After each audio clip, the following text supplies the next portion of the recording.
இஸ்ரவேலுடைய சரித்திரத்தில் இஸ்ரவேல், எருசலேம், மற்ற எல்லா நாடுகள், மற்ற இஸ்ரவேலுக்கு எதிராக அநேக தேசங்கள் எல்லாம் எழும்பி சண்டைக்கு ரெடியா ஒரு மாதிரி இருக்கும் பொழுது நாம சபையாகிய மனவாட்டிகள், மணவாளன் வருவதை எதிர்நோக்கி காத்திருக்கணும். நம்மள யாரு? மனவாட்டிகள். நம்ம இதெல்லாம் கேட்டா அதுவான ஆராய்ச்சி செய்வதில் அல்ல, நம்மை ஆயத்தப்படுத்திக் கொள்வதில் நம்ம கவனமா இருக்கணும். வசனம் என்கிற தீவெட்டியையும் அபிஷேகம் என்கிற எண்ணெயும் வைத்துக்கொண்டு நம்ம மணவாளனுக்காக காத்திருக்க வேண்டும். தன் மானம் காணப்படத்தக்கதாக நிர்வாணமாய் நடவாதபடிக்கு விழித்துக் கொண்டு தன் வஸ்திரங்களை காத்துக் கொள்கிறவன் பாக்கியவான். இதோ நான் வருகிறேன், நான் வரும்போது உங்களுக்கு நான் எடுத்து வர பலன் அது வரும்.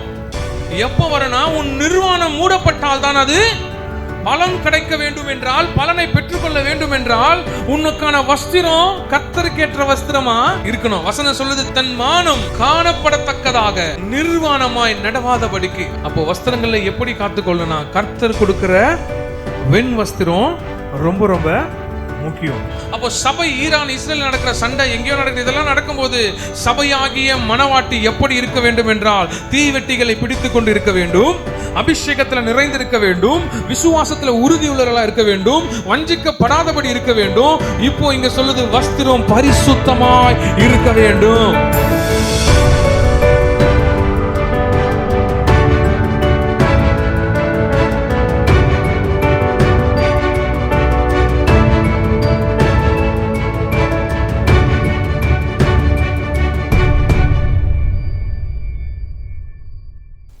லூக்கா 21:28.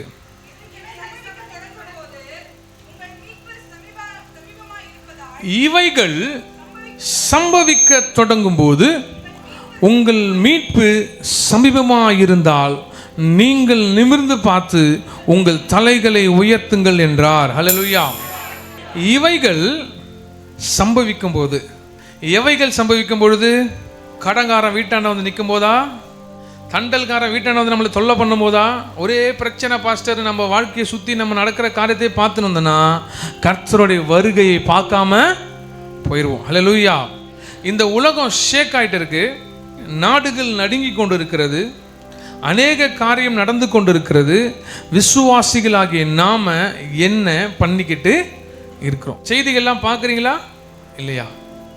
இஸ்ரேலுக்கும் ஈரானுக்கும் சண்டை போயிட்டு இருக்கு. இது இந்த உலகத்தில் நடக்கிற போர்கள் அல்ல, இது உன்னதத்தில் நடக்கிற போர்கள். அல்லேலூயா. இட் இஸ் அ ஸ்பிரிச்சுவல் வார். நம்ம பார்க்கறது ஐயோ இவன் அடிச்சுக்கிறான் அவன் அடிச்சுக்கிறான்னு பார்க்குறோம். ஆனால் இது ஆவிக்குரிய ரீதியாக இந்த போர்கள் நடக்கும் என்று முன்னமே தேவனாகிய கர்த்தர் குறித்து எழுதி வைத்திருக்கிறார். அல்லேலூயா. நாம நடப்பவைகளை பார்க்காம, நடப்பவைகளை அறிந்து கொள்ளாமல் நம்மால் கிறிஸ்துவ வாழ்க்கை வாழ்ந்து கொண்டு, இட் இஸ் நாட் ஹெட்லைன்ஸ். இது தலைப்பு செய்தி அல்ல, பரலோகத்தில் வருகிற தலையான செய்தி. சீக்கிரமா ரெடியாகு. இவைகள் சம்பவிக்கும் பொழுது உங்கள் மீட்பு சமீபமாயிற்று. ஹல்லேலூயா. உங்களை ரட்சிக்கும்படியாய், மீட்கும்படியாய் தேவனாகிய கர்த்தர் சமீபத்தில் வந்துவிட்டார் என்று அறிந்து கொள்ளும்படியாய்த்தான் இவைகள் சம்பவித்துக் கொண்டிருக்கிறது. அப்போ யார் யாருக்கும் சண்டை? இஸ்ரவேலுக்கும் ஈரானுக்கும். இஸ்ரவேல் என்றால் மேற்கொண்டு ஜெயம் பெற்றவன். ஹல்லேலூயா. தேவனோடும் 32:28 வாசிங்க. ஆதியாகமம். உன் பெயர் யாக்கோபு என்று எண்ணப்படாமல் இஸ்ரவேல் என்று எண்ணப்படும். ஹல்லேலூயா. வாசிங்க. தேவனோடும் மனிதனோடும் போராடி மேற்கொண்டவன். இஸ்ரவேல் என்றால் போராடி மேற்கொண்டவன். இப்போ இஸ்ரேல் என்ன பண்ணுது? இஸ்ரேல் ஈரானோடு போராடி கொண்டு இருக்கிறது.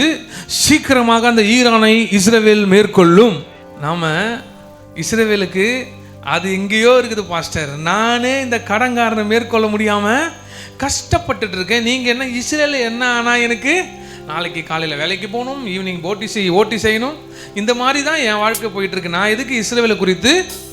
கிறிஸ்தவர்களாகிய நாம இஸ்ரவேலை நோக்கி பார்க்க வேண்டிய கட்டாயத்துக்குள்ள இருக்கிறோம். இப்போ இந்த ஈரான் இஸ்ரேலுடைய போர்ல இஸ்ரேல் ஒரு தீம் எடுக்கிறாங்க. சும்மா வாய்க்கு வந்தபடி கிடையாது, வசனத்தின் பிரகாரம். அல்லேலூயா. வாசிங்க. என்னாகமும் 23:24. ம் ம் ம் எந்த ஜனம்? இஸ்ரவேல் என்னும் இந்த ஜனம் துஷ்ட சிங்கம் போல எழும்பும், பால சிங்கம் போல நிமிர்ந்து நிற்கும். அது நான் பிடித்த இரையை பட்சித்து வெட்டுண்டவர்களின் இரத்தத்தை குடிக்க மட்டும் படுத்துக் கொள்வதில்லை என்று. இது ஒரு தீர்க்க தரிசனம். இந்த தீமை வச்சுதான் இஸ்ரேல் இன்னைக்கு ஈரானோட சண்டை போட்டுட்டு இருக்காங்க. The rising lions. அல்லேலூயா. என்ன லயன்ஸ்?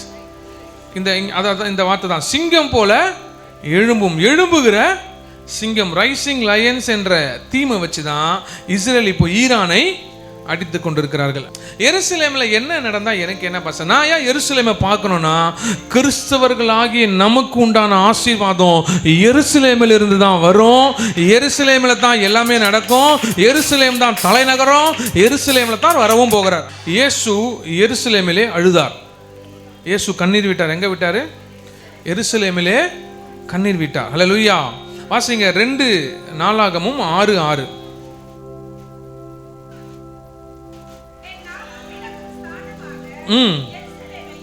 ஹல்லேலூயா.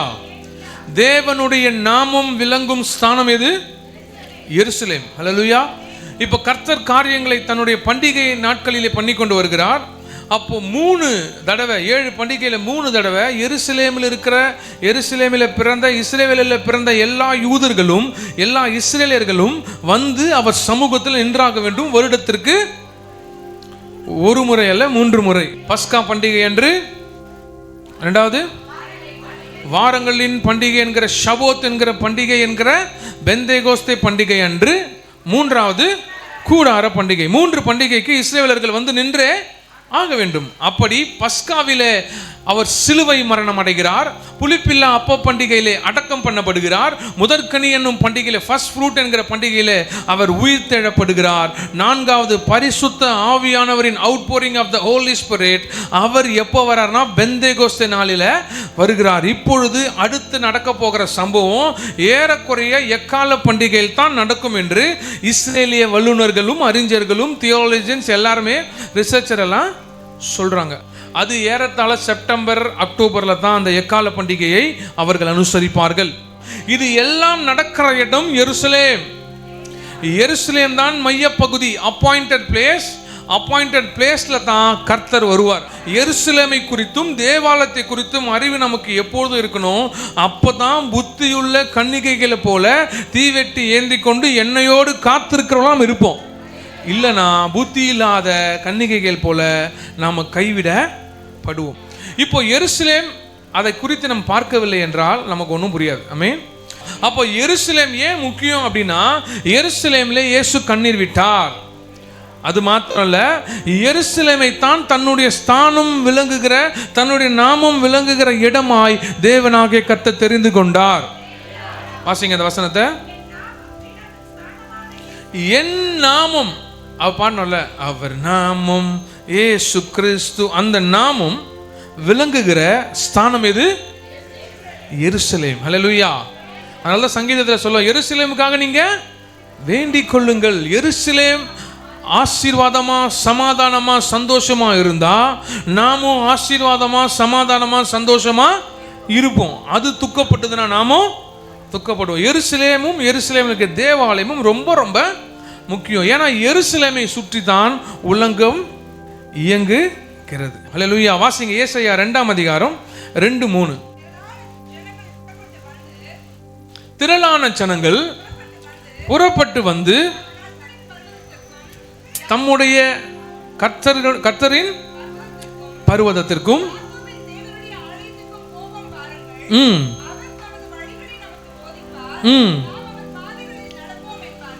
2ஆம் வசனம், கடைசி நாட்களில் கர்த்தருடைய ஆலயமாகிய பர்வதம் பர்வதங்களின் கொடுமுடியிலே ஸ்தாபிக்கப்பட்டு மலைகளுக்கு மேலாய் உயர்த்தப்படும்.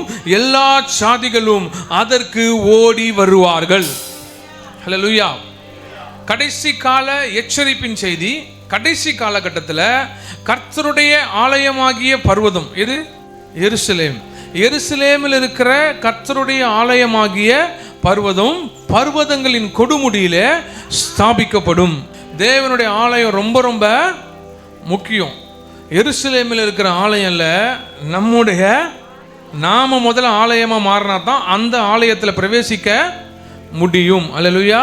அப்போ ஆலயத்தை சுத்தபத்தமா எப்படி பரிசுத்தமா வச்சுக்கணுன்றதெல்லாம் நம்ம ஏற்கனவே பார்த்துக்கிட்டு இருக்கோம், அதை திரும்பியும் சொல்லுவோம். ஆனால் இப்போ நம்ம பார்க்க வேண்டியது எருசலேமின் முக்கியத்துவங்கள். எருசலேமில் இஸ்ரவேலில் என்ன நடந்தாலும் அதை நமக்கும் அது பெரிய பிரச்சனையாக மாறும். அப்போ எருசலேமை கர்த்தர் குறிக்கிறார். எருசலேமிலே கர்த்தருடைய ஸ்தானத்தையும் நாமத்தையும் விளங்க பண்ணுகிறார். எருசலேமை இன்னொரு பேர் எப்படி அழைப்பாங்கன்னா, மலைகள் நிறைந்த இடம். சமாதான நகரமாகிய மலைகள் நிறைந்த ஜெருசலேம்னா சமாதான நகரம். அல்லேலூயா. அப்போ சமாதான நகரமாகிய எருசலேமில் தேவனுடைய ஆலயம் மீண்டும் கட்டப்படும். அந்த ஆலயத்தை குறித்து தான் சுத்தி பெரிய காரியம், பெரிய போரே நடக்கும். அப்போ அந்த எருசலேமை குறித்து கர்த்தர் சொல்ற காரியம் என்னன்னா, என்னுடைய நாமம் அங்க விளங்கும், நான் என்னுடைய ஆலயமாகிய பர்வதங்களின் கொடுமுடியிலே ஸ்தாபிக்கப்பட்டு மலைகளுக்கு மேலாய். எருசலேம் சுத்திலும் மலைகள் தான். ஆமென். என்னதான் எல்லாம் ஈராக்கு சுற்றி பார்த்தீங்கன்னா நம்ம தேசம் மாதிரி அப்படியே பச்சை பசேரெல்லாம் இருக்காது. நீங்கள் போய் பாருங்கள், பாலைவனங்களும் மலைகளும் நிறைந்த பர்வதங்களும் நிறைந்த இடங்கள் தான் அந்த மத்திய கிழக்கு இடம். அந்த தேசமெல்லாம் அப்படியே மலையாக தான் சூழ்ந்திருக்கும். இதுதான் இஸ்ரவேல். அல்லேலூயா. இங்கே இருக்கு பார்த்தீங்களா, இந்த உலகத்தையே அச்சுறுத்தி கொண்டு உன்னை அநேகருக்கு பாரமான கல்லாய் மாற்றுவேன் என்ற வசனம் பார்த்துருப்பீங்களே, அதை இவர் தான். இங்கே தான் இந்த இஸ்ரேல். இவ்வளோதான் இஸ்ரேலே. நீங்கள் அது இப்படி பண்ண முடியாது. இதுதான் இஸ்ரேலு. இது பக்கத்தில் ஜோர்டான், இது ஈராக்கு. இப்போது மீதியா பெர்ஷியா சாம்ராஜ்யம் நம்ம பைபிளில் பார்த்துருப்போம். மீதியா பெர்ஷியர்கள் தான் யார் இப்போ சண்டை போடுற ஈரான். அப்போது இந்த இஸ்ரேலு இப்போ தாக்குறது யாரு? இந்த பெர்ஷியா என்கிற ஈரான். அல்லேலூயா. 1930 வரையும் அது பெர்ஷியா தான். இப்போதான் அது ஈரானாக மாறிவிட்டது. வாசிங்க இப்போ அந்த வசனத்தை, 3ஆம் வசனத்திலிருந்து. நான் உன்னை திருப்பி என்னவென்றால், கர்த்தராகி ஆண்டவர் உரைக்கிறார், மேசேக் தூபாலுங்க தூபால் வாசிங்க. நான் உனக்கு விரோதமாய் வருவேன், நான் உன்னை திருப்பி உன்னையும் குதிரைகளையும்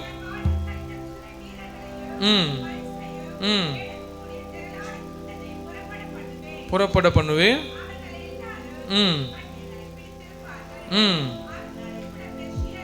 அல்லேலூயா. இஸ்ரவேலுக்கு விரோதமாய் அவர்கள் எல்லாரும் பட்டயத்தை பிடித்திருப்பார்கள். எவர்கள் எல்லாரும்? வாசிங்க. அந்த மாகோக் என்கிற தேசம் எதுனா ரஷ்யா. அல்லேலூயா. ஒருங்கிணைந்த ரஷ்யா தான் அந்த மாகோக் எதுனா அந்த மாஸ்கோ என்கிற ரஷ்யாவுடைய நார்த்தன் பகுதி, சவுத்தன் பகுதி, 2 ரஷ்யா.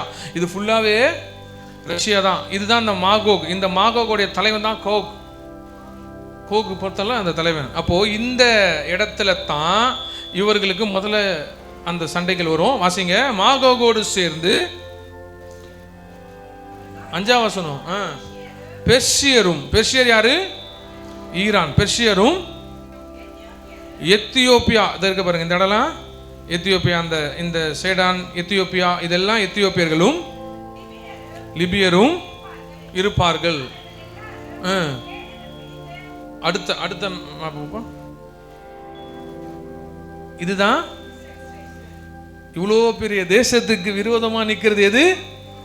இந்த சின்ன இஸ்ரேல். இது பார்க்கறதுக்கு அது அப்புறமா ஒரு நாள் நான் உங்களுக்கு கிளாஸ் எடுக்கிறேன். இதான் இஸ்ரேல். இந்த இஸ்ரேலில் இருக்கிற தம்மாத்துண்டு புள்ளி தான் எருசலேம். இந்த எருசலேம்ல தான் கர்த்தர் வரப்போகிறார். அல்லேலூயா. அந்த எருசலேமுடைய தேவாலயத்திற்கு எதிர இருக்கிற கிழக்குல தான் கர்த்தருடைய பாதம் ஒலிவு மலையில் வரும். 2வது பலக்கம். இங்கே தான் மலைகள் உள்ள தேசம். இது எல்லாமே மலைகள் தான். இந்த மலையை மாத்திரம் கர்த்தர் உயர்த்தி அவருடைய பர்வதத்தில் ஆலயத்தை நிறுத்துவார் என்பது தான் வேத வசனம். இப்போ இந்த இஸ்ரேலை அழிக்கும்படியாய், அதாவது இந்த கமீனி அவர்கள் அந்த அவங்களுடைய பிதா தலைவர் எல்லாம் அவர் தான். அவர் சொல்றாரு, இஸ்ரேல்னு சொல்ல மாட்டாரு. அவர் சொல்லும் போதெல்லாம் என்ன தெரியுமா சொல்றாரு? சியோனிஸ்ட்.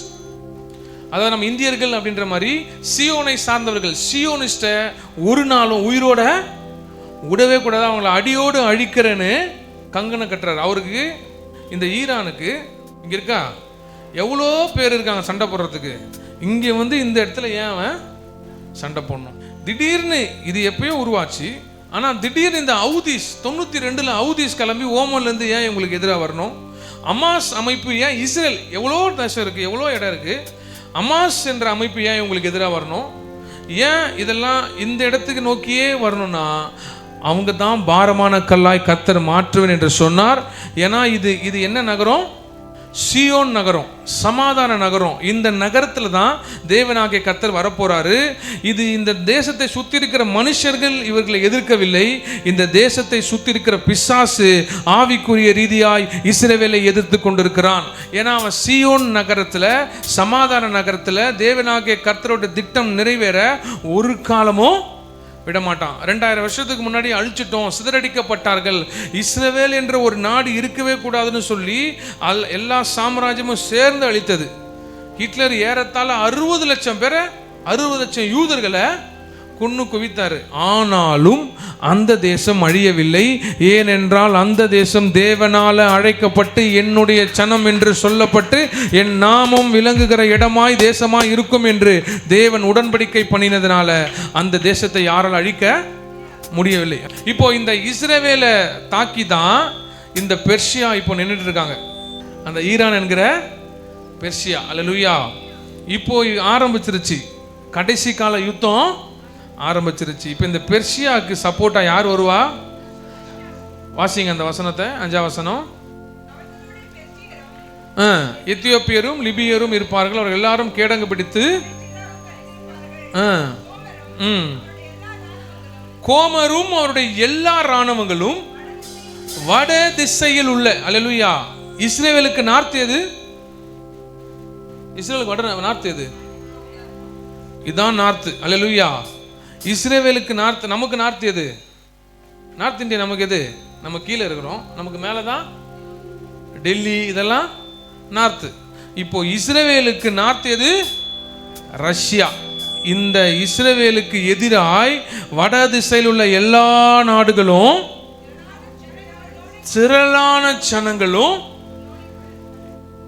உன்னோடு கூட இருப்பார்கள். யார் கூட? மாகாகோடு கூட, இவங்களோடு கூட எல்லா வட திசைக்காரர்களும் இருப்பாங்க. அந்த 5ஆம் வசனம் வாசிங்க.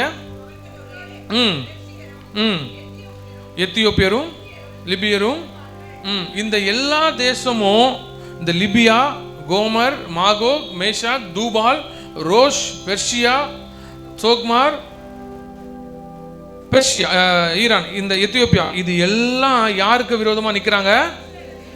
இந்த தம்மா தூண்டு சின்ன பொட்டு மாதிரி இருக்கிற இந்த இடத்த, சியோன் நகரத்தை நோக்கி தான் இருக்கிறாங்க இந்த இந்த ஜனங்க. அல்லேலூயா. வாசிங்க 6வது வசனம். கோமரும் அவருடைய எல்லா இராணுவங்களும் வட திசையில் உள்ள தோகர்மா வம்சத்தார். V6 அது வசனம் 6வது வசனத்தில் வர தோகர்மா, 5வது வசனத்தில் வர பெர்ஷியா, 5வது வசனத்தில் வர லிபியா, தானியேல் வருகிற எகிப்து, கோமார் 5வது வசனம், மேகாக் 2வது வசனம், மேஷாக் 2வது வசனம், தூபால் 2வது வசனம், ரோஷ் 2வது வசனம். இதெல்லாம் வசனத்தில் வர ஊர்கள். அல்லேலூயா. அடுத்தது போப்பா.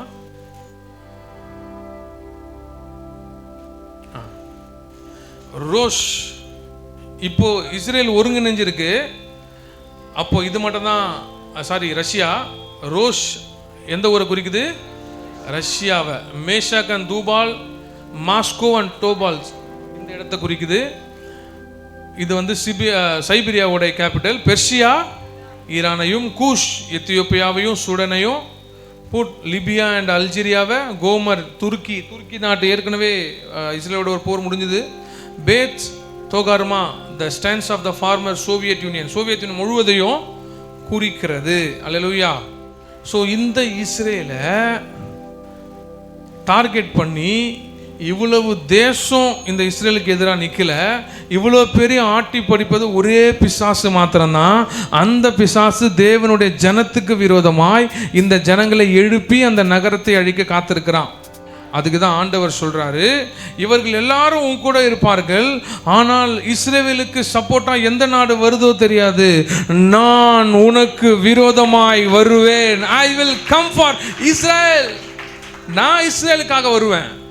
எருசலேமுக்காக யார் வருவான்னு தெரியாது, ஆனால் நான் வருவேன். சுத்தி எதிரிகள் இருந்தாலும் இஸ்ரவேலை காக்கும்படியாய் நான் வருவேன். வாசிங்க.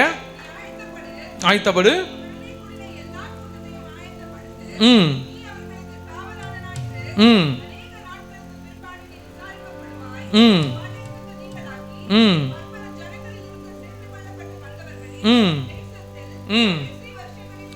ஹல்லேலூயா. இப்போ இந்த 38வது அதிகாரம் 39வது அதிகாரம் ரெண்டுமே கடைசி காலத்தில் நிறைவேற போகிற வாக்குத்தத்தங்கள், தீர்க்க தரிசனங்கள். கர்த்தர் எதெல்லாம் சொல்லியிருக்கிறாரோ அதெல்லாம் துல்லியமாக நிறைவேறி கொண்டிருக்கிறது. இனி காலம் செல்லாது இன்ஸ்டாகிராமுக்கு நேரம் ஒதுக்கவே, இனி காலம் செல்லாது ஃப்ரெண்டுகளை பார்த்து போவதுக்கு நேரம் ஒதுக்காத. அல்லேலூயா. ஈவினிங் ப்ரேயர் போகலாம், போமா அப்படின்லாம் சொல்லாத. அல்லேலூயா. ஈவினிங் ப்ரேயர் போகலாம், போப்பா அப்படின்லாம் சொல்லக்கூடாது. தேவனுடைய சமூகத்துக்கு வருவதை நல்லா உற்சாகமாக எண்ணணும். அல்லேலூயா. ஏதோ நம்ம சர்ச்சைக்கு அந்த வாரம் போல, இந்த வாரம் போல, இந்த வாரம் சும்மா மூஞ்ச காமிச்சிட்டு வந்துடலாம். அல்லேலூயா. உன் மூஞ்ச பார்க்கறதுக்கு நாங்கள் இங்கே, நீ கர்த்தருடைய முகத்தை பார்க்கும்படியாய் ஒவ்வொரு வாரமும் வா. அல்லேலூயா. ஊழியக்காருக்கு இப்போ நம்ம அவர் பாகலை திட்டுவார் அப்படி இல்லை, இல்லை எங்கள் அம்மா பார்த்துட்டுவாங்க, ஒரு மாதம் ஒரு 4 வாரம் போலையா ஒரு மாதிரி இருக்குது, இந்த வாரம் போயிட்டு முகத்தை காமிச்சிட்டு, உன் முகத்தை பார்ப்பதற்காக இங்கே யாரும் இல்லை, கர்த்தர் முகத்தை பார்ப்பதற்காக நீங்கள் வர வேண்டும். அல்லேலூயா. பிசாசு தந்திரமாக தேவனிடத்தில் உங்களை சேர விடாமல் என்னென்னலாம் பண்ண முடியும், என்னென்னலாம் பண்ண முடியுமோ எல்லாத்தையும் பண்ணுறான். ஞாயிற்றுக்கிழமையில் வேலை, நமக்கு மற்ற நாளில் கூட ஃப்ரீ டைம் கிடைக்கும். ஞாயிற்றுக்கிழமையில் ஒரு தடவை வந்துடுங்க பிரதர், ஒரு தடவை வந்துடுங்க சார். சார் நீங்கள் வந்தால் தான் சார் இது கரெக்டாக இருக்கும். ஞாயிற்றுக்கிழமை ஓட்டி வரும். அல்லேலூயா. ஞாயிற்றுக்கிழமையில் தான் கல்யாணம் வரும்.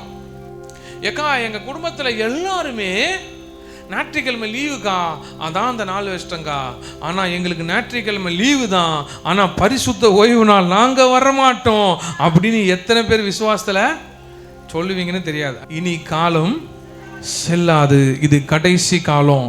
கர்த்தரை பின்பற்றி கர்த்தரை பிடிக்கிற காலத்தில் வந்துட்டோம்.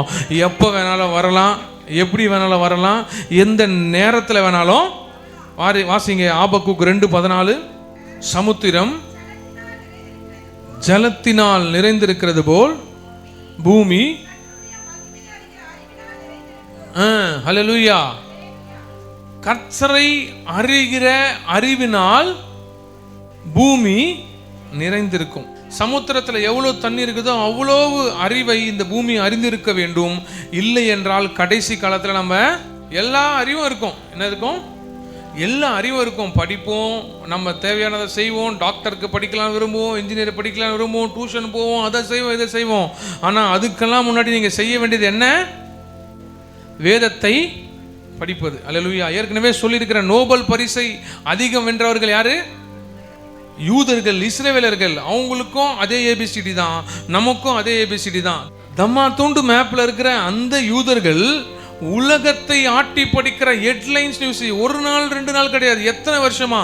இப்போ ஈரானு கூடயும் சண்டை போட்டுக்கிட்டு, அமாஸ் கூடயும் இன்னமும் சண்டை ஆகிட்டு தான் இருக்கு. சமாதானம் பேசினாலும் அங்கேயும் சண்டை நடந்துட்டு, லெபனோன்லையும் இப்போ சண்டை நடந்துக்கிட்டு தான் இருக்கு. எல்லாரையும் யார் சமாளிக்கிறா? அந்த தம்மா தூண்டு சின்ன. ஹல்லேலூயா. ஈரான் எவ்வளோ பெரிய தேசம், இந்தியாவை போல மிகப்பெரிய தேசம் ஈரான். மாதிரி ஈரான் நான் நினைச்சேன் இருக்க மாட்டேன்னு சொல்றாங்க. இஸ்ரேலுக்கு பின்னாடி யெகோவா என்னும் நாமமுள்ள ஆண்டவராக இயேசு கிறிஸ்து இருப்பதனால அவர் சொல்றாரு, நான் உனக்கு பின்பாய் வந்து நிற்பேன். நீ உன் கூட பெர்சியர், மேஷாக், மாகா, கோமர், தர்ஷீஸ், அந்த லிபியா, ஈஜிப்து எல்லாம் உன்னை சுத்தி வந்து உன் கூட நிற்பாங்க. இஸ்ரவேல் கூட நான் வந்து நிற்பேன். நான் நிற்பது சும்மா அப்படியே ஜாலியால இல்ல, விரோதமாய் உன்னை பட்சித்து தீரும் வரை நான் ஓய மாட்டேன். துஷ்ட சிங்கமாய் எழும்புவார்கள் இஸ்ரவேல் என்று என்னாகமத்தில் சொல்லப்பட்டிருக்கு. இந்த கடைசி காலத்தில் நடக்கிற காரியம், இஸ்ரவேலுக்கு, எருசலேமுக்கு, டெல் அவீவுக்கு, சுத்தி இருக்கிற ஈரானுக்கு நடக்கிற காரியம் நமக்கு என்னது? தலை சிறந்த தலைப்பு செய்தி. நீங்க ஒரு ஒரு வருஷமா பாருங்க, வேற எங்கேயும் போர் நடக்குதா இல்லையா? உக்ரைன்லயே நடக்குது, எங்கேயும் நடக்குது. ஆனா தலைப்பு செய்தி எது? இஸ்ரேல் தான். ஏன்னா அவர் என்ன சொன்னாருன்னா, இந்த போரின் நிமித்தமாய், இந்த ஜனங்கள் இவர்களுக்கு விரோதமாய் எழும்புவது நிமித்தமாய் ஏன் நாமும் அங்கு மகிமைப்படும், நான் உயர்ந்து காணப்படும்படியாய் இஸ்ரவேலிலே என் மகிமை விளங்கும். அல்லேலூயா. இப்போ நம்ம இந்த காரியத்தை பார்ப்போம். இந்த காரியத்தை பார்க்கும்போது எப்படி தோணும்? இவ்வளோண்டு இருக்கு இஸ்ரேல், ஈரான் அப்படியே ஃபயரா அடிச்சுட்டே இருக்கானே, அவ்வளவு அணு ஆயுதங்களை அடிச்சுட்டே இருக்கான். ஒரு மாதிரி ராக்கெட் போகிற மாதிரி சல்லுன்னு போகுது. இஸ்ரேலில் வந்து டெல் அவீவில் விழுது, முக்கியமான நகரங்களில் விழுது, மிகப்பெரிய காரியங்கள் நடக்குது. இஸ்ரேல் எப்படி பிழைக்கும் அப்படின்னு இஸ்ரேலை பார்த்து பாவப்பட வேண்டிய இடத்துல நம்ம இருப்போம்.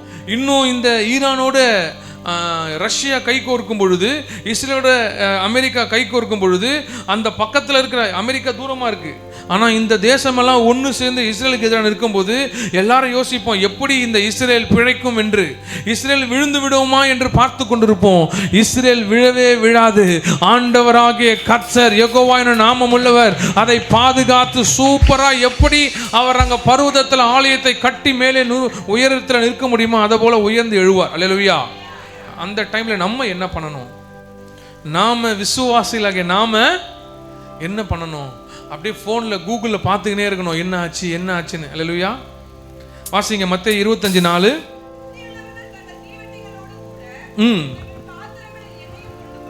ஹல்லேலூயா. இந்த உலகத்துடைய சரித்திரத்தில் இஸ்ரவேல், எருசலேம் மற்ற எல்லா நாடுகள், மற்ற இஸ்ரவேலுக்கு எதிராக அநேக தேசங்கள் எல்லாம் எழும்பி சண்டைக்கு ரெடியா ஒரு மாதிரி இருக்கும் பொழுது, நாம சபையாகிய மனவாட்டிகள், மணவாளன் வருவதை எதிர்நோக்கி காத்திருக்கணும். நாமளா யாரு? மனவாட்டிகள். நம்ம இதெல்லாம் கேட்டு கோகுனா அதுவா, மாகுனா அதுவான்னு ஆராய்ச்சி செய்வதில் அல்ல, நம்மை ஆயத்தப்படுத்தி கொள்வதில் நம்ம கவனமா இருக்கணும். அல்லேலூயா. வாசிங்க 25:4. புத்தியுள்ளவர்கள், கிறிஸ்தவர்கள், ரட்சிக்கப்பட்டவர்கள், தேவனுடைய இரத்தத்தினாலே மீட்கப்பட்டவர்கள் யாரு? புத்தியுள்ளவர்கள் தங்கள் தீவெட்டிகளோடு கூட. எது தீவெட்டி? அவருடைய வசனம் நமக்கு, நம்முடைய கால்களுக்கு தீபம். எது? வேத வசனம். தங்களுடைய பாத்திரங்களில் எண்ணெயை, வசனம் என்கிற தீவெட்டியையும் அபிஷேகம் என்கிற எண்ணெயும் வைத்துக்கொண்டு நம்ம மணவாளனுக்காக காத்திருக்க வேண்டும். புத்தி உள்ளவர்கள் தங்கள் தீவெட்டிகளோடும் கூட தங்கள் பாத்திரங்களில் எண்ணெயையும் கொண்டு போனார்கள். மணவாளன் வர தாமதித்த போது அவர்கள் எல்லோரும் நித்திரை மயக்கம். அல்லேலூயா. சித்திரை மயக்கம் அல்ல, நித்திரை மயக்கம். வசனம் உங்க வாழ்க்கையில இல்ல, அபிஷேகம் என்கிற எண்ணெய், பரிசுத்த ஆவியானுடைய முத்திரை உங்க வாழ்க்கையில் இல்ல. அவர் யாரை தெரிந்து கொண்டாரோ, கிருபையினால் யாரை அழைக்கிறாரோ, யார் ரட்சிக்கப்பட்டிருக்கிறார்களோ அவங்களுக்கு பரிசுத்த ஆவியானுடைய முத்திரை அவரு முத்திரிக்கிறார். அல்லேலூயா. முத்திரிக்கப்பட்டவர்களை தான் அவர் அந்த ஆவியின் வரங்களாலே நிரப்புகிறார். அப்படி அந்த ஆவியின் வரங்கள் நமக்குள்ள இல்லை என்றால், வேத வசனம் நமக்குள்ள இல்லை என்றால் என்ன மயக்கம் வரும்? நித்திரை மயக்கம். மணவாளன் வர கொஞ்சம் தாமதித்த போது, வேத வசனம் ஒரு இடத்துல சொல்லுது, அவர் இந்த சம்பவங்கள் எல்லாம், இந்த ஈரான் விஷயம், இந்த ரஷ்யா விஷயம், இதெல்லாம் இஸ்ரேலுக்கு நடக்க போற காரியம் எல்லாம் நடக்காம அவரோட வருகை வராது. இதெல்லாம் சம்பவிக்க வேண்டும். சம்பவித்து கொண்டிருக்கும் போதுதான் முடிவு சமீபமாயிற்று என்று நாம அறிவோம். அல்லேலூயா. அப்போ மணவாளன் வர தாமதிக்கும் பொழுது நாம் விழித்திருக்க வேண்டும் என்றால், இந்த உலகத்துல மணவாளன் வர நேரம் வந்து விட்டது. அல்லேலூயா. இஸ்ரேல் தேசமாக மாறிவிட்டது, எருசலேம் தலைநகரமாக மாறிவிட்டது. இப்போ தேவாலயம் கட்டப்பட போகிறது. அது கட்டப்படுவதற்கு முன்பாக மணவாளன் மணவாட்டிகளை அழைத்து கொண்டு மத்திய வானிலை கொண்டு போக போகிறார். இப்போ ஆயத்தமா இருக்கிற நாம என்ன செய்ய வேண்டும்? தீவெட்டி. அல்லேலூயா. தீவெட்டிய வீட்டில் போறோம், ஒரு விறகை வெட்டுறோம், சுத்துறோம், வைக்கிறோம். ஹல்லேலூயா. எண்ணெயில முக்கிய ஹல்லேலூயா. நிறைய விஷயங்கள் நம்மை கர்த்தர்கிட்ட வரவிடாமல் தடுத்து கொண்டிருக்கிறது. தேவையில்லாத கெட்ட பழக்கங்கள், தேவையில்லாத இடங்கள். பரிசுத்த பாத்திரத்திலையும் கையை வைக்கிறோம், தேவையில்லாத பாத்திரத்திலையும் கையை வைக்கிறோம். இனி காலம் செல்லாது. நேற்று வரைக்கும் வச்சேன் பாஸ்டர், ஆண்டவர் இன்னைக்கு பார்த்து சொல்றாரு, இன்னிலிருந்து ஒழுங்கா கர்த்தருக்குள்ள பரிசுத்தமா மாறு. அல்லேலூயா. தயவு செய்து கர்த்தருக்குள்ள பரிசுத்தமாய் வாழ பிரயாசப்பட வேண்டும். ஏனென்றால் பரிசுத்தம் இல்லாமல் அவரை தரிசிப்பது கூடாத. இப்போ நம்ம எங்க போயிருக்கோம்? அவரை தரிசிக்க நேரம் வந்துருச்சு. புத்தியுள்ள கன்னிகைகளா? அப்போ நம்ம சொல்லுவோம், பாஸ்டர் கன்னிகைகளுக்கு தான் அது, கன்னிமார்களுக்கு ஆண்மார்களுக்கு இல்லைன்னா. ஆணா இருந்தாலும் பெண்ணா இருந்தாலும் வேதத்தின் பிரகாரம் எல்லாம் மனவாட்டிகள். அவருக்கு முன்னாடி நான் ஆண் என்ற திமிரு, பெண் என்ற அகம்பாகவும் இருக்கக்கூடாது. ரெண்டு பேரையும் கர்த்தர் மனவாட்டிகள் என்று, மனவாட்டி ஆகிய சபை என்று அழைக்கிறார். அல்லேலூயா. நம்ம ஆணா இருக்கலாம், பெண்ணா இருக்கலாம் உலகத்துல, ஆனா அவர் தான் மனவாள, நாம் எல்லாரும் மனவாட்டிகள். அப்போ மனவாட்டிகள் தீவெட்டிகளை பிடித்து கொண்டும் எண்ணெய் அபிஷேகம் எரிந்து கொண்டே இருக்கணும். கொஞ்சம் அனல் கம்மியானாலும் என்ன ஆகும்? நித்திரை மயக்கம் வந்துடும். என்ன மயக்கம் வந்துடும்? சித்திரை மயக்கம், நித்திரை மயக்கம் எல்லாம் வந்துடும்.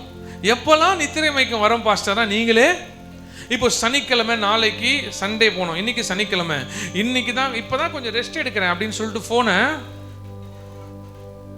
அதாவது நீங்க தீவெட்டிகளை பிடித்து கொண்டு இருக்கணும். ரெண்டாவது, அபிஷேகத்தோட ஆயில நம்ம கையில வச்சிருக்கணும். வாசிங்க லூக்கா 18:8. சீக்கிரத்திலே அவர்களுக்கு நியாயம் செய்வார் என்று உங்களுக்கு சொல்லுகிறேன். ஆகிலும் மனுஷகுமாரன் வரும்பொழுது பூமியிலே விசுவாசத்தை காண்பாரோ? அல்லேலூயா. அப்போ நீங்கள் தீவெட்டியை பிடிச்சிட்டு இருக்கவங்களா இருக்கணும், அபிஷேகத்தை உடையவர்களா இருக்கணும், மூணாவது விசுவாசத்துல சிறந்தவர்களா இருக்கணும். மனுஷகுமாரன் வரும்பொழுது விசுவாசத்தை, தன்னிஞ்சு போச்சு விசுவாசம். எப்படி? திடீர்னு தலை வலிக்குது, திடீர்னு ஏதோ அடிபட்டுருச்சு. இப்போ நேற்று ஐயோ குடல் ஒரு மாதிரி சுற்றிக்கிட்டு போய் அந்த பாப்பாவை கொண்டு போகிறாங்கன்னு உடனே என் மனைவிட்ட சொன்னாங்க, மனைவியிடம், எங்க என்ன ஆச்சுன்னு தெரியலையாங்க, நீ ஒரு தேவனுடைய பிள்ளை, இங்கிருந்து நீ உடனே போக முடியாது, ஆனால் நீ சொல்லு, என் தேவனாகிய கர்த்தர் அந்த மகனுக்கு ஒரு சுகத்தை தருவார்னு சொல்லு, கர்த்தர் தருவாருன்னு. அல்லேலூயா. வாசிங்க. வரும்பொழுது அவர் விசுவாசத்தை காண்பாரோ? ஆமென். தீவெட்டிகள் கையில் இருக்கணும். வசனம் என்கிற தீவெட்டி கையில் இருக்கணும். அபிஷேகம் என்கிற எண்ணெய், பரிசுத்தாவின் முத்திரைப்பு கையில் இருக்கணும். மூணாவது, விசுவாசம் இல்லாம அவரை தரிசிக்க முடியாது. பரிசுத்தம் இல்லாமையும் தரிசிக்க முடியாது. விசுவாசம் இல்லாம நம்ம காரியத்தை செய்யவே முடியாது. அல்லேலூயா. வாசிங்க மத்தேயு 25:2. சபையில வர சில பேர் புத்தி உள்ளவர்களும் சில பேர், கர்த்தர் இந்த வசனங்களை ஆசீர்வதிக்கட்டும். அல்லேலூயா. சில பேர் புத்தி உள்ளவர்களும். இப்போ நீங்க எந்த டீம்ல சேரணும்னு நீங்க தான் முடிவு பண்ணணும். அல்லேலூயா. புத்தி உள்ளவர்களாய் தீவெட்டி எடுத்துக்கொண்டு ஆயில வச்சுக்கிட்டு அந்த பரிசுத்தாவினுடைய முத்திரைப்போடு இருக்க போறோமா, இல்ல புத்தி இல்லாதவர்களாய் நித்திரை மயக்கத்தோடு இருக்க போறோமா? அல்லேலூயா. வாசிங்க 1 தெசலோனிக்கேயர் 5:6.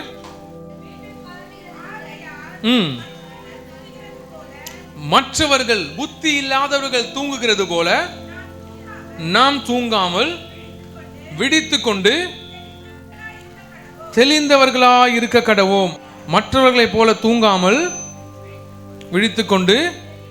இந்த டிசன்மெண்ட், அதாவது டிசன்னிங் ஸ்பிரிட்னு சொல்லுவாங்க, பகுத்தறிகிற, சும்மா சும்மா தூங்கி தூங்கி எழுந்துக்காம.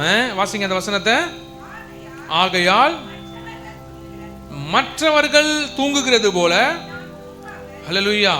உங்க ஃப்ரெண்டு கிட்ட நீங்க வேலையில, மற்ற இடங்கள்ல, மற்ற நீங்க பேசும்போதெல்லாம், எத்தனை மணிக்கு மச்சான் தூங்குறேன் அப்படின்னா, எத்தனை மணிக்கிட்ட தூங்குறேன் அப்படின்னு பேசி நீங்க ஜாலியாக பேசும்போது, நான் ஒரு 12-12:30 ஆகிடும். ஒரு 1 ஆகிடும். அப்படியே ஒரு சீரியஸை போடுவேன், ஒரு படத்தை போடுவேன், அப்படியே பார்ப்பேன், அப்படியே 1 ஆகிடும். காலையில் எத்தனை மணிக்கு எழுதுப்பேன்? எப்படியோ ஒரு 9-10. நான் பரவாயில்ல 8:30க்கலாம். ஹல்லேலூயா. 8:30 மணிக்கு தேடுகிறவர்கள் கண்டடைவார்களா, அதிகாலையில் தேடுகிறவர்கள் கண்டடைவார்களா? இப்போ ஒரு காலத்துல நம்ம அதிகாலை, அட்லீஸ்ட் வாரத்துல ஒரு நாள், வெள்ளிக்கிழமையோ சனிக்கிழமையோ நம்ம தேவ சமூகத்துல முட்டி போட்ட நாட்கள் எல்லாம் உண்டு. ஆனால் இப்போ காலம் கடந்து ஃபோனு வந்து அது வந்து அந்த ஆப்பு இந்த ஆப்பு எதுவுமே பார்க்காம சும்மா பார்த்தா கூட நீங்கள் தனிமையாக இருக்க விரும்புகிறீர்களா? உங்கள்கிட்ட நண்பர்களே இல்லையா? 10 ரூபாய் கட்டுங்கள். புதுசாக கண்டுபிடிக்கிறாங்க. உங்களுக்கு நண்பர்களே இல்லையா?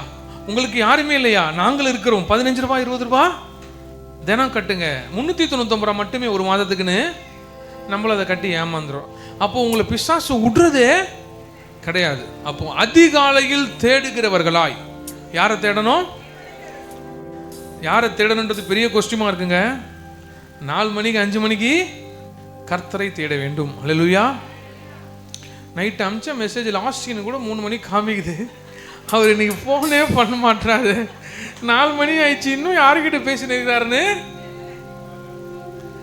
இளைஞர்களே, வாலிபர்களே, அதிகாலையில் கர்த்தரை தேடுங்கள். அவரு பண்ண எடுக்கவே மாட்டாரு அப்படின்னு தேடாம கர்த்தரை தேடுகிறவர்களா இருந்தோன்னா கர்த்தர் தென்படுவார். ஆபத்து காலத்துல என்னை நோக்கி அப்பொழுது நான் மறு உத்தரவு சொல்லுவேன்.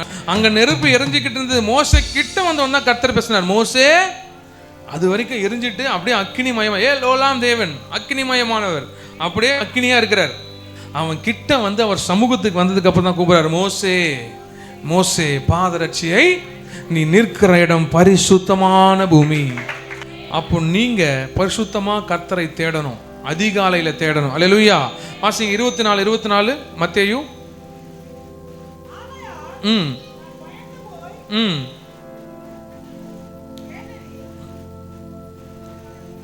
வாசிங்க.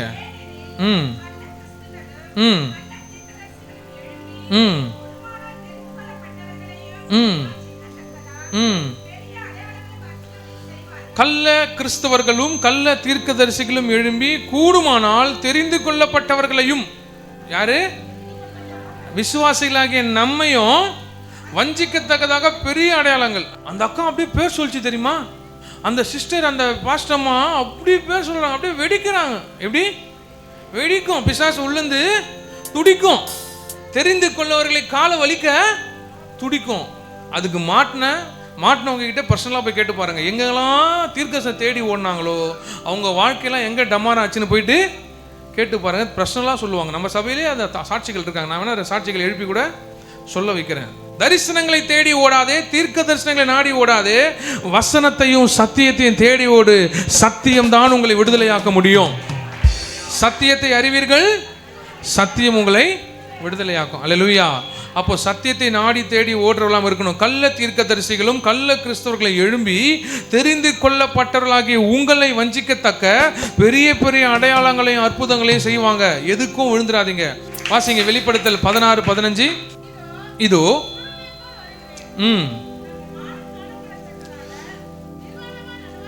அவர் திருடிக்கிட்டு வரல, திருடனை போல வர்றார். அல்லேலூயா. திருடனை போலனா யாருக்கும், திருடன் எப்படி வருவான்?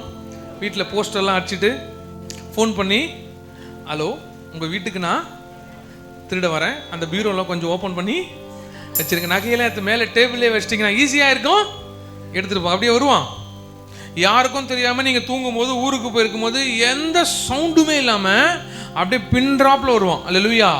இதோ தேவனுடைய வருகையும் எடுத்துக்கொள்ளப்படுதலும் திருடனை போல வருகிறேன், தன் மானம் காணப்படத்தக்கதாக நிர்வாணமாய் நடவாதபடிக்கு விழித்துக் கொண்டு தன் வஸ்திரங்களை காத்துக் கொள்கிறவன் பாக்கியவான்.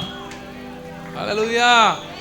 எடுத்துக்கொள்ளப்பட்ட வசனங்களே, இதோ நான் வருகிறேன், நான் வரும்போது உங்களுக்கு நான் எடுத்து வர பலன் அது வருது, அது வரும்.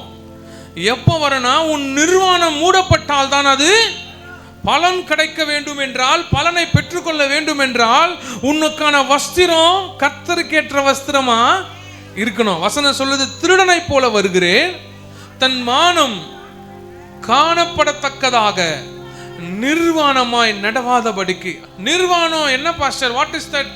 Emptiness, nakedness. என்ன அந்த நிர்வாணம்னா, நிர்வாணமாய் நடவாதபடிக்கு விழித்து கொண்டு தன் வஸ்திரங்களை காத்து கொள்கிறவன். we have to be careful about the garments.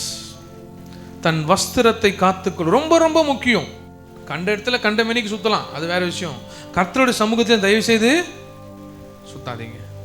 நல்ல எலகண்டா நல்ல ஜெனரஸான ட்ரெஸ்ஸை நிற்கும் பொழுது பரிசுத்தம் வெளிப்படக்கூடிய ட்ரெஸ்ஸை மாத்திரம் போடுவோம். அல்லேலூயா. வாசிங்க. நிர்வாணமாய் நடவாதபடிக்கு விழித்துக் கொண்டு தன் வஸ்திரங்களை காத்து கொள்ளுகிறவன் பாக்கியவான். யார் வஸ்திரத்தை காத்துக் கொள்ள முடியும்? வாசிங்க 12:14 எபிரேயர்.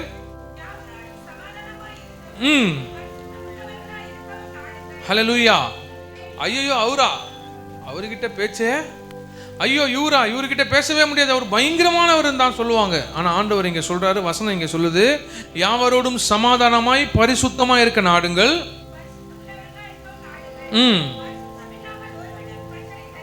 எபிரேயர் 12:14 சொல்லுது, பரிசுத்தம் இல்லாமல் தேவனாகிய கர்த்தரை ஒரு ஆளும் நம்ம தரிசிக்க முடியாது. அல்லேலூயா.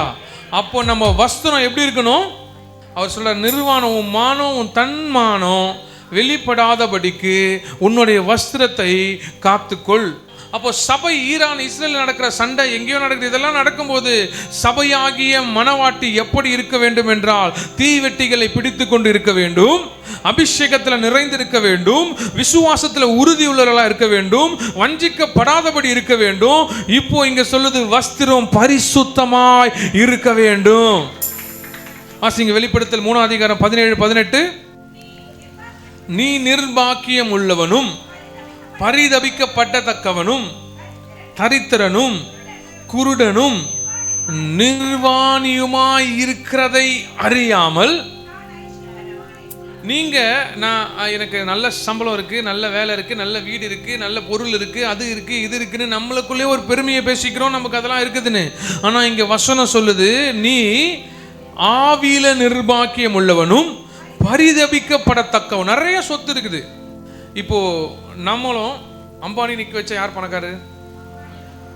அம்பானி பணக்காரு. நம்ம இருக்கிறதுல ரொம்ப டவுன் டு தரித்திரத்தில் இருப்போம். ஆனா அபிஷேகத்திலையும் ஆவிக்குரிய வரங்களே யார் பணக்காரு? அல்லேலூயா. அதனால வேதம் சொல்லுது, நாம் தரித்திரர்கள் என்று எண்ணப்பட்டாலும் அநேகரை ஐஸ்வர்யவான்களாய் மாற்றிக் கொண்டிருக்கிறோம். இப்போ நாம நம்மளோட வஸ்திரம் நிர்வாணத்தை எப்படி காட்டுது? இங்க வசனம் சொல்லுது, நிர்பாக்கியம் உள்ளவனும் பரிதபிக்கப்படத்தக்கவனும் தரித்திரனும் குருடனும். You are naked. இந்த நேக்கட் எந்த நேக்கடு? நிர்வாணியமா இருக்கிறதை அறியாமல் நம்ம என்ன சொல்றோம்? நான் ஐஸ்வர்யவான் என்றும் திராவிய பண்ணம் என்று சம்பந்தம் என்றுமா, திரவியசம் பண்ணன் என்றும் எனக்கு ஒரு குறைவும் இல்லை என்றும் சொல்லுகிறபடியால் நம்ம என்ன சொல்றோம்? எனக்கு என்னப்பா, எனக்கு எல்லாமே இருக்குது அப்படின்னு நம்மளே சொல்லிக்கிறோம். சொல்லுகிறபடியால் வாசிங்க 18. நான் நீ ஐஸ்வர்ய, அதாவது ஆவிக்குரிய ரீதியாய் நீ ஐஸ்வர்யவான் ஆகும்படிக்கு நெருப்பிலே புடமிடப்பட்ட பொன்னையும் உன் நிர்வாணமாகிய அவலட்சணம் தோன்றாதபடிக்கு உடுத்திக் கொள்வதற்கு வெண் வஸ்திரங்களை என்னிடத்தில் வாங்கிக் கொள்ளவும் நீ பார்வை அடையும்படிக்கு உன் கண்களுக்கு கலிங்கம் போட வேண்டும் என்று உனக்கு ஆலோசனை சொல்லுகிறேன். உங்க வஸ்திரம் கர்த்தருக்குள்ள மகிமை உள்ளதாய், தன் மானங்களை மூடக்கூடியதாய், கர்த்தர் வரும்பொழுது நீங்க எடுத்துக்கொள்ளப்பட வேண்டும் என்றால் கர்த்தர் கொடுக்கிற வெண் வஸ்திரம் மிக மிக மிக முக்கியம். தற்பெருமை பேசிக் கொண்டிருந்தோம்னா கர்த்தருக்குள்ள நம்மளை தொய்த்துக்கொள்ள முடியாது. அல்லேலூயா. அப்போ அந்த வசனம் சொல்லுகிற காரியம், அந்த 17வது அதிகாரம் வெளிப்படுத்தல் 15 என்ன சொல்லுது? இதோ திருடனை போல வருகிறேன், தன் மானம் காணப்படத்தக்க நிர்வாணமாய் நடவாதபடிக்கு விழித்து கொண்டு தன் வஸ்திரங்களை. அப்போ வஸ்திரங்களை எப்படி காத்துக்கொள்ளனா, கர்த்தர் கொடுக்கிற வெண் வஸ்திரம் ரொம்ப ரொம்ப முக்கியம். அப்போ இந்த காலகட்டங்களில் மனவாட்டியாகிய நாம் செய்ய வேண்டிய காரியம் என்னென்ன? புத்தியுள்ள விசுவாசிகள் இந்த காரியம் நடக்கும் பொழுது தீவெட்டிகளை எடுத்துக்கொண்டு, வசனம் என்கிற தீவெட்டியோடு இருக்கணும், அபிஷேகம் என்கிற ஆயில் பரிசுத்தையான முத்தரிப்பு இருக்கணும், விசுவாசம் உறுதியா இருக்கணும், வஞ்சிக்கப்படாமல் இருக்கணும், பரிசுத்தமா இருக்கணும், வெண் வஸ்திரத்தோட இருக்கணும். அல்லேலூயா. இதெல்லாம் இருந்துச்சுன்னா அவர், இதோ நான் சீக்கிரமாய் உங்களுக்கு நான் அளிக்கும் பலன் என்னோடு கூட வருகிறது. பயம் இல்லாம தீவெட்டியோட இருக்கலாம். நித்திர மயக்கணும் வாழ்க்கையில வரவே வராது. கர்த்தர் சீக்கிரமாய் வருகிறார் என்பதை மறுபடியும் உறுதி செய்கிறேன். நல்ல கையை தட்டி சொல்லுங்க, நான் எடுத்துக்கொள்ளப்படுவேன் என்று. கர்த்தர் வருவார், என்னை எடுத்துக்கொள்வார். ஹல்லேலூயா, ஹல்லேலூயா.